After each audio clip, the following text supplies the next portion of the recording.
కోడిగుడ్డు మీద ఏకలు పీకుతున్న జాన్పాల్. ముందుగా 2 విషయాలు క్లారిటీ. 1, రాజ్ ప్రకాష్ పాల్ అబద్ధ బోధకుడే. 2, ఈనాటి మ్యూజిక్ అంతా కూడా, పాటలన్నీ కూడా నిజంగానే జాన్పాల్ చెప్పినట్లుగా సిలువను చూపించేవి తక్కువ, వ్యర్థమైన పాటలే ఎక్కువ.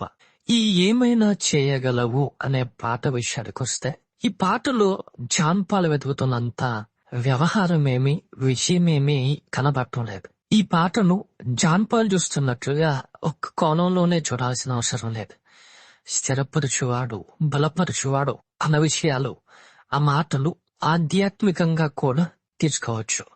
అంటే నీకు అలా అర్థమైందని చెప్పి ఆ అర్థాన్నే, భౌతిక అర్థాన్నే, పాస్పట్టి గాస్పల్నే ఇందులో చొప్పించాల్సిన అవసరం లేదు. ఆ మాటలు ఆధ్యాత్మికమైన విషయాన్ని కూడా ఇస్తాయి అన్న విషయం జాన్పాల్ గుర్తు చేసుకోవాలి. ఈ మధ్య బాగా లైవ్లకి అలవాటు పడ్డావు. ఏది పాపులర్ అవుతుందో దాని మీద ఒక లైవ్ పెట్టే కార్యక్రమం మొదలు పెడుతున్నావు. జాన్పాల్, ధనార్జన మీద నీ మనసు ఏమన్నా తిరుగుతుందేమో పరిశీలించుకో. చేసేది మంచిదే, చెప్పేవి మంచివే, కానీ మరీ అనవసరమైన విషయాల్ని కూడా కెలుగుతున్నావు. ఏంటి ఇప్పుడు అసలు నీకు ఎందుకు ఇవన్నీ, ఎందుకు అలా?